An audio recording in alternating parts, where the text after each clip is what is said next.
tell you what. We were talking about stuff we couldn't talk about.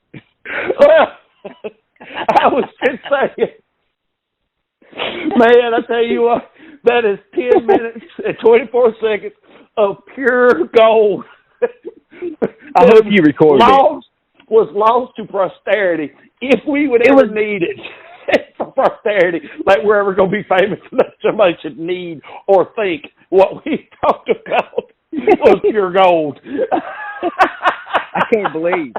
Why did I not call you? I don't know why. I don't know. I hope if the NSA has a recording of that, please ship it to us at outsideofthegrid@gmail.com. I would love to have a copy of that. Yeah, no shit. Damn. So it's Sunday morning. We're just kind of laid back. You know, we're just kind of chilling. I'm drinking coffee and herbal essences. I don't know, something. I don't know, something. Extract of corn. Yeast extracted extract of corn with coffee. Yes. The bean. Barrel aged for 12 years. Yes. That's right. Yeast extract, or excuse me, corn extracted, aged in a barrel for 12 years. If that ain't herbal, I don't know what else could be. Hey, I'm going to tell you right now, the greatest part of my life ever was whenever I discovered the Bourbon Trail. And you start studying that, man, you start studying some deep, rich history of the whole United States of America, bud. Makes me happy, too. Well, you know, the little bit we've talked about it, it's truly, to me, that, you know, the bourbon, it's a tale through rebelism, because, you know, that whole culture is all about rebels and rebelism, and, you know, kind of outside. You're right. You know, I mean, I think that's what makes it really interesting in a lot of ways to me. I don't consider myself a rebel in no shape, form, or fashion, but the lengths that, you know, that some of these developers went to perfect their craft. I mean, geez, man, that is dedication, and it's passed through generations and generations, and it really is an amazing story, whether you drink or not. You know, now we kind of partake a little. Mostly it's for our sampling and thinking we're connoisseurs of said whiskeys. But, you know. Well, I mean, look here. You look at it. The history of whiskey in America started with George Washington, the first president of the United States, the commander of the first army that defeated our enemy.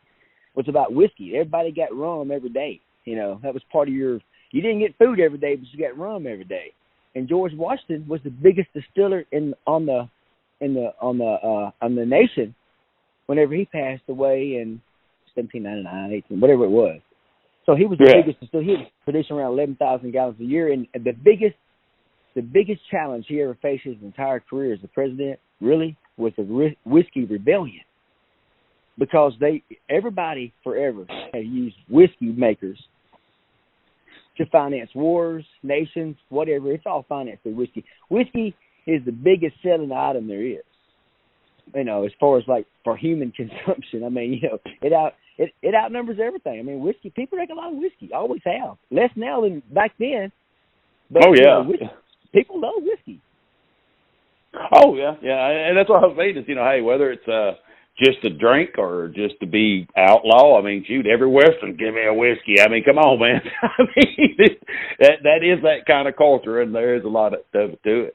But it's very rich, and it is interesting. And, you know, some of the stories of you sent me, you know, from the master distillers, I think you was talking about Elijah Wood Distillery, and, you know, how the recipe is such a closely guarded secret, you know, but the story that, you know, the distillers told about, what was it, the great grandfather, and it was like 4 or 5 generations of, you know, basically the master distiller, the one who oversaw the batch, you know, and stuff. So, and it's just an interesting story to me anyway. So I'm kind of with you there, but we have really swirled from, I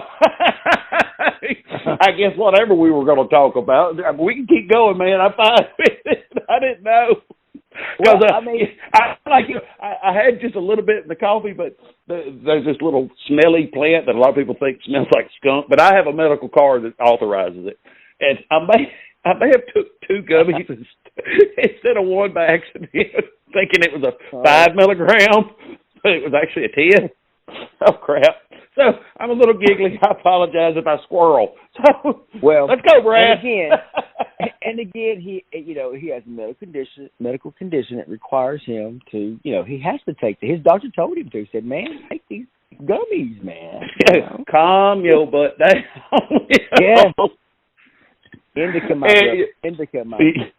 Yeah. So anyway, yes.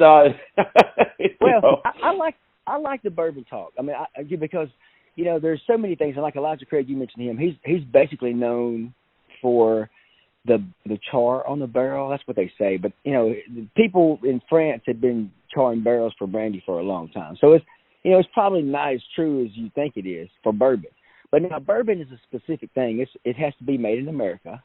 Bourbon, even though it's a French word, it's tied to Bourbon Street. It's tied to Bourbon County, Kentucky. I mean, there's all kinds of rich history. If you go back and you study how that name got to be, and I'm not going to tell you because there's a million different reasons of why it is, but you can guess.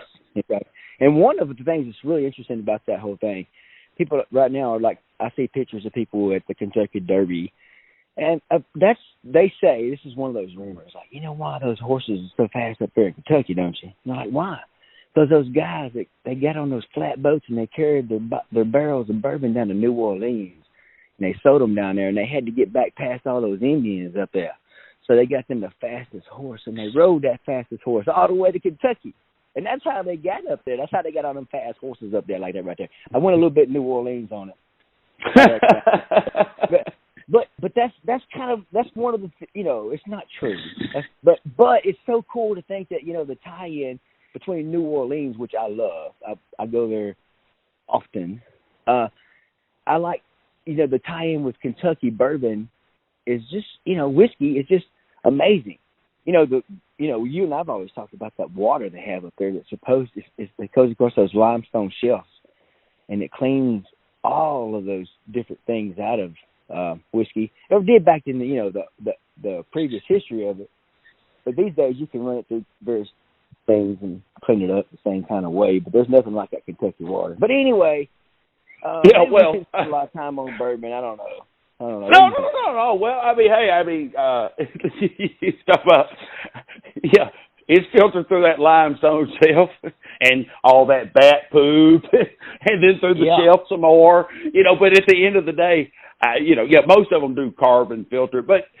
You're right. Every area's got their history about the alcohol. I mean, Kentucky's, the water is what makes it special. And, certain areas have different ones. Then, of course, you got just White Lightning. I mean, the huge thing in the Appalachians about oh, crap. I went blank. White Lightning, moonshine. There you go, moonshine. But, go ahead. You can't mention moonshine without popcorn sitting. That's all I got to say. Carry on, sir. But yeah, you're absolutely right. I love them videos about him doing the dances and stuff. That is so funny because that man just didn't care. All right.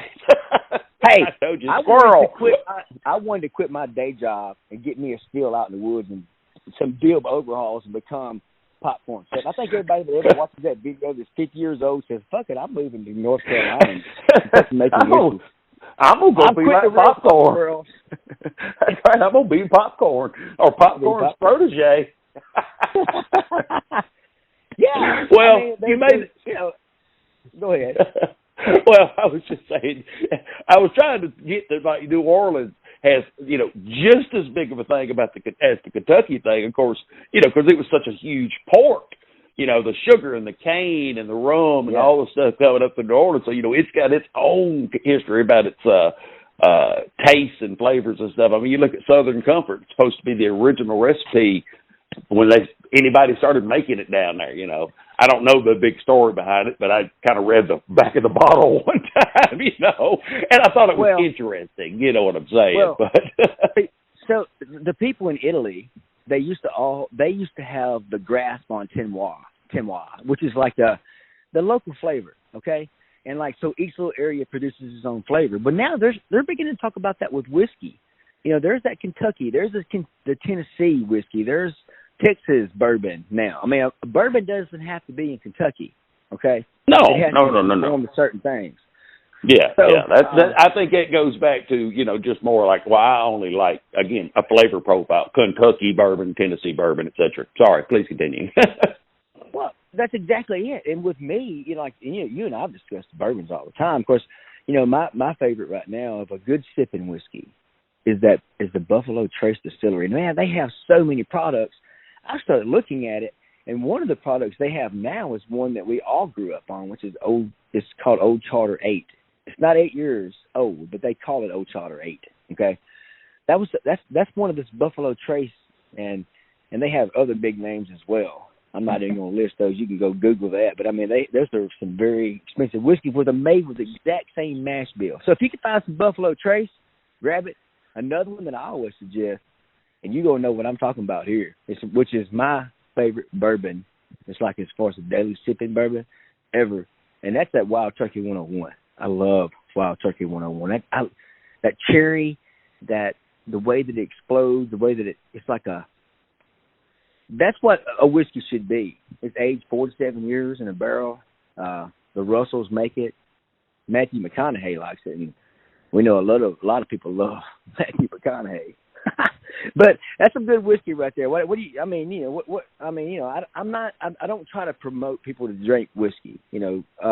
Unless you do it responsibly. I mean, it's a culture.